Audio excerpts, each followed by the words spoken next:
क्या आप अशांत हैं या मानसिक तनाव से ग्रस्त हैं? क्या आपका व्यापार घाटे में जा रहा है? क्या कर्जदार और बीमारी पीछा नहीं छोड़ते? क्या आप अपने दाम्पत्य जीवन को लेकर परेशान हैं? क्यों नहीं आती घर में सुख समृद्धि? क्या आप अपने बच्चों की पढ़ाई और उनके करियर को लेकर चिंतित हैं?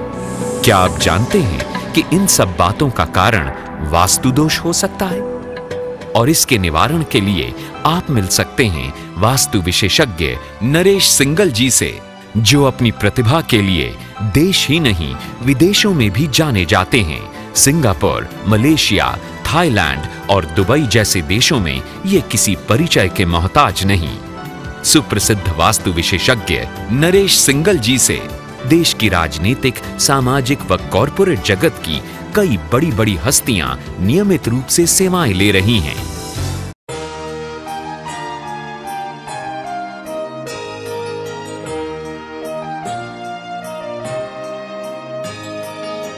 नमस्कार, कार्यक्रम सुख समृद्धि में आप सभी का स्वागत है। गीता में कहा गया है, कर्मण्येवाधिकारस्ते मा फलेषु कदाचन। कर्म करते रहिए, फल की इच्छा मत कीजिए, क्योंकि जो लोग अच्छे कर्म करते हैं उनको फल हमेशा अच्छा ही मिलता है। यही हमारे इस कार्यक्रम का उद्देश्य भी है, इसलिए क्योंकि हम सत्कर्म कर रहे हैं, आपको एक सही मार्ग प्रशस्त कराना चाहते हैं जिससे आप पे फायदा हो।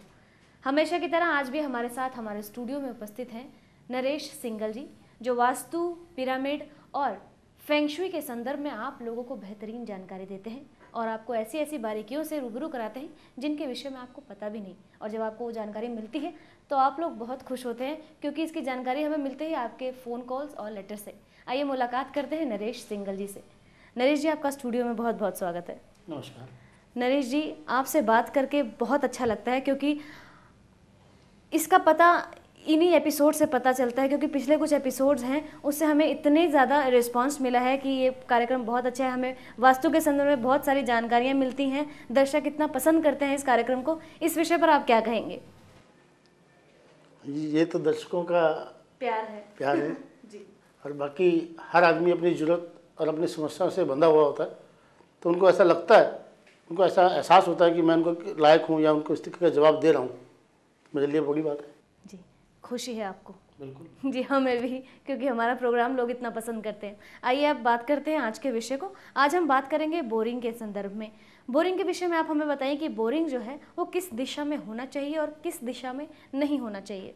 बोरिंग का तात्पर्य जो है वो पानी से है, वाटर से है, और बिना पानी या स्वच्छ पानी के हम जीने की सोच भी नहीं सकते।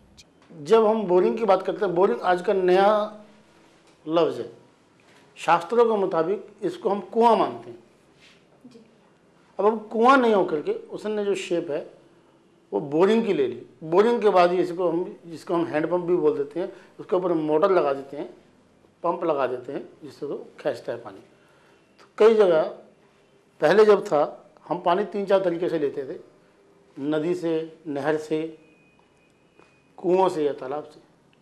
अब आधुनिक परिवेश में या महानगरों में या नगरों में, शहरों में इन चीज़ों की ज़रूरतें बदल गई, इनका सिस्टम बदल गया, तो उसके लिए जो है बोरिंग की आवश्यकता पड़ती है। बोरिंग जो नंबर 1 पोजीशन है कि कहाँ होनी चाहिए वो है नॉर्थ ईस्ट, नॉर्थ और नॉर्थ ईस्ट, ये दोनों वाटर एलिमेंट की बात करते हैं, हम पानी की बात करते हैं, या उनके लिए डायरेक्शन की बात करते हैं, वहाँ पे होनी चाहिए।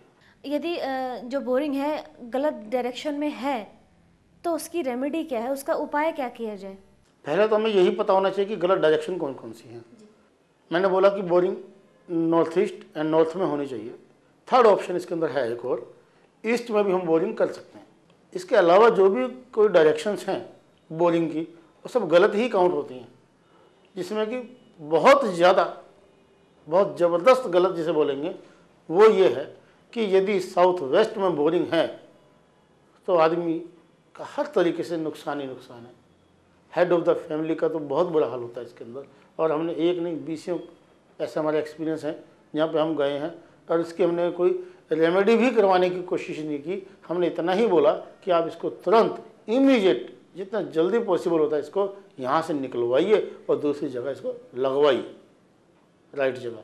यदि आप नहीं भी कर सकते तो या तो उसको घर से बाहर दूसरी बोरिंग लेकर के इसको बनाइए, यदि कोई जगह होती है या गली में होती है तो, क्योंकि हमने जितना भी देखा है हेड ऑफ द फैमिली की इज्जत का, लिटिगेशंस का, बच्चे कहना नहीं मानते, उसकी इतना तक उसकी जो धर्मपत्नी इतना टाइम तक साथ निभाया होता है, 40 साल तक 50 साल तक, वो ओल्ड एज में भी उसका विरोध करना शुरू कर देती है। जी, मतलब बैड इफेक्ट्स होते हैं सारे।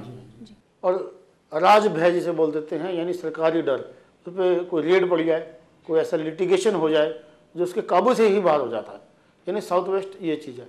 उसके बाद साउथ का भी लगभग इसका मिलता जुलता इम्पैक्ट है। इसका तो वेस्ट में यदि बोरिंग है तो वहाँ पे आदमी का रेस्ट ही खत्म हो जाता है।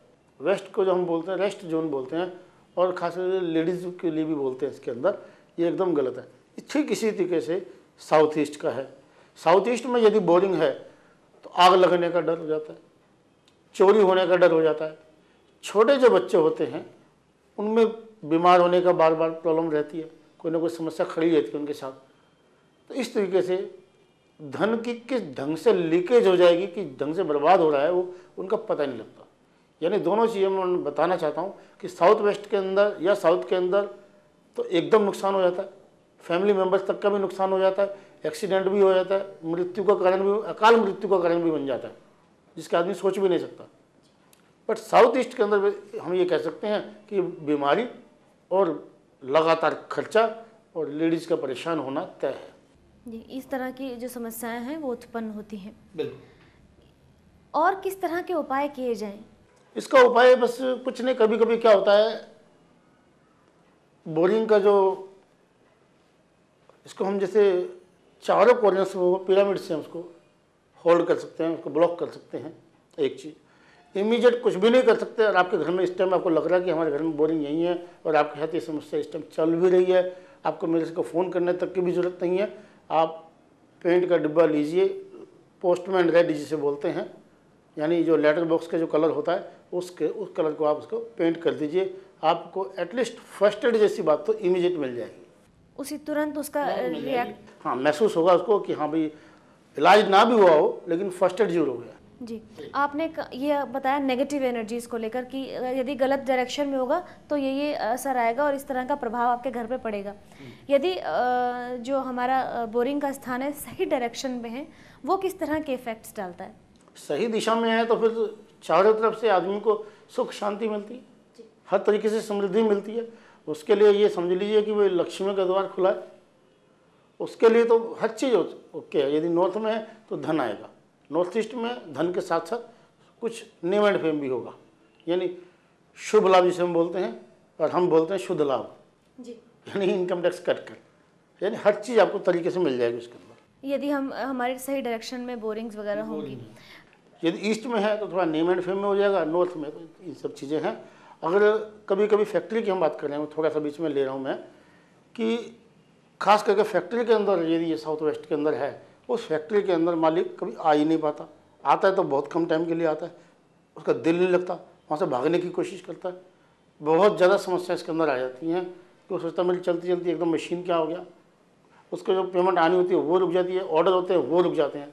यानी फैक्ट्री वालों के लिए या जिनके इस तरीके की कोई चीज़ है, और बोरिंग का इम्पैक्ट रेस्टोरेंट्स में और होटल्स में बहुत ज़्यादा दिखाई देता है। जी, आपने अभी सिंगल जी बीच में एक वर्ड यूज़ किया था कि पिरामिड के माध्यम से हम उस चीज़ को ब्लॉक कर देते हैं। इसके विषय में हम चाहेंगे कि आप थोड़ा सा विस्तार से हम वो नेक्स्ट एपिसोड्स में कभी हम उसको पिरामिड्स को उसका करके बना करके आपको बताएंगे। इस तरह बताना उसका पॉसिबल नहीं है। मेरा कहने का तात्पर्य ये था कि उसकी एक रेमेडी है। जब हम किसी भी चीज़ के आगे रेमेडी लगा देते हैं, यानी इलाज लगा देते हैं, उपाय लगा देते हैं, तो हमेशा एक याद रखना कि उपाय की एक सीमा होती है, 100% तो ऊपर वाला ही ठीक करता है। चलिए, हम चाहेंगे कि अपने अगले एपिसोड में हम इस विषय पर आपसे विस्तार से जानकारी लें।